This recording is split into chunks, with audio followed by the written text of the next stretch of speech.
അലങ്കരിക്കുന്ന നമ്മുടെ ഭാരതത്തിൻ്റെ മുഴുവൻ അഭിമാനമായ കായികതാര ശ്രീമതി PT ഉഷ MPയുടെ അധ്യാപിക കൂടിയായ നാമത്തിൽ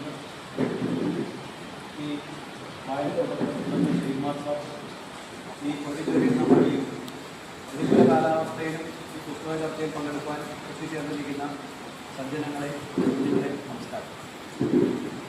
അത് തന്നെ ഈ പരിപാടിയിൽ പങ്കെടുക്കാൻ എത്തിച്ചേർന്നിരിക്കുന്നത് ഒരു കടം വീട്ടലിൻ്റെ ഒരു പ്രതീകം കൂടിയാണെന്ന് പറയുന്നത്. നിങ്ങളുടെ എല്ലാം മുത്തശ്ശനായിട്ടുള്ള നിങ്ങളുടെ നാട്ടുകാരനായ ശ്രീ PN മണിക്കർ സാർ, അദ്ദേഹത്തിൻ്റെ ജന്മദിനം തന്നെ നമ്മുടെ രാജ്യത്തുടനീളം വായനാ ദിനമായി ആചരിക്കുക. കാരണം അദ്ദേഹം ഗ്രാമാന്തരങ്ങളിൽ ഈ വായനയുടെ സംസ്കാരം വളർത്തിയെടുക്കുവാൻ കേരളത്തിലുടനീളം സഞ്ചരിച്ച് അവിടെയെല്ലാം റീഡിംഗ് റൂമുകളും വായനശാലകളും സ്ഥാപിച്ച കൂട്ടത്തിൽ ഞാൻ ജനിച്ചു വളർന്ന പാലായ്ക്കപ്പുറം തൊടുപുഴ റോഡിൽ ഐങ്കൊമ്പ് എന്ന് പറഞ്ഞ ഒരു കൊച്ചു ഗ്രാമത്തിലാണ് ഞാൻ വളർന്നത്.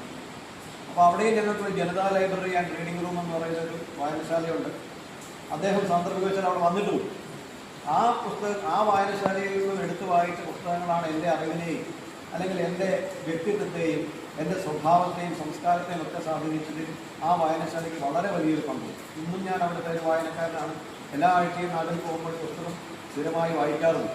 അപ്പം അതുകൊണ്ട് തന്നെ ആ ഒരു വായനശാലയ്ക്ക് ബീജാപാപം ചെയ്തതിൽ അദ്ദേഹത്തിൻ്റെ പങ്ക് വളരെ വലുതാണ്. അതുകൊണ്ട് തന്നെ ഒരു തിരിച്ചൊരു കടം വീട്ടലിൻ്റെ ഒരു പ്രതീകമായിട്ടാണ് ഞാൻ ഈ പരിപാടിയിലേക്ക് വന്നിരിക്കുന്നത്.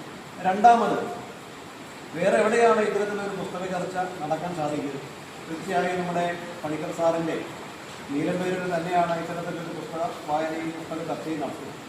കാരണം ഞാനൊരു സാമൂഹിക പ്രവർത്തകൻ എന്നുള്ള നിലയിൽ ഞങ്ങളുടെ നാട്ടിലൊരു ക്ലബ്ബുമായി അല്ലെങ്കിൽ ഒരു സാംസ്കാരിക സമിതിയുമായി സഹകരിക്കുന്ന ഒരു വ്യക്തി എന്ന നിലയിൽ ഇത്തരത്തിലുള്ളൊരു പരിപാടി സംഘടിപ്പിക്കുവാൻ ഞങ്ങൾ വളരെയധികം ശ്രമിച്ചിട്ടുണ്ട്. ശരിക്കും റീഡിംഗ് റൂമിൻ്റെ അല്ലെങ്കിൽ വായനശാലയിൽ ഇങ്ങനൊരു പരിപാടി നടത്താൻ ശ്രമിച്ചിട്ടുണ്ട്. പക്ഷേ ഇപ്പോഴൊന്നും ഇത്തരത്തിലെ ഈ ആധുനിക കാലഘട്ടത്തിൽ ഇൻ്റർനെറ്റിൻ്റെയും മൊബൈലിൻ്റെയും ഈ കാലഘട്ടത്തിൽ ഒരു പുസ്തക ചർച്ചയ്ക്ക് വേണ്ടി ഇങ്ങനെയുള്ള ആൾക്കാരെ, അതിനെ കുറിച്ച് കുട്ടികളെയും ചെറുപ്പക്കാരെയും ഒന്നിച്ചു കൂട്ടുക എന്ന് വളരെ ബുദ്ധിമുട്ടുള്ള കാര്യമാണ്. തീർച്ചയായും ഓൺലൈനിൽ ഉൾപ്പെടെ വിളിച്ചു കൂട്ടാൻ ബുദ്ധിമുട്ടാണെന്നിരിക്കെ ഇത്രയും സജീവമായി ഏതാണ്ട് 13ാമത് ചർച്ചയാണെന്ന് ഞാൻ മനസ്സിലാക്കുന്നു. ഇത്രയും സജീവമായി പരിപാടി നടത്തുന്നതിൽ ഒരു നന്ദി രേഖപ്പെടുത്തുന്നതോടൊപ്പം ഈ പരിപാടി പ്രവർത്തനങ്ങൾ നടത്തുന്ന നിങ്ങൾക്ക് എല്ലാവർക്കും അഭിനന്ദനം കൂടി നേരിക്കാം. അടുത്തതായി ഇന്ന് നമ്മളിവിടെ ഈ നമ്മളിന്ന് ഇവിടെ ചർച്ച ചെയ്യുന്ന പുസ്തകം അഖിൽ B. ധർമ്മജൻ്റെ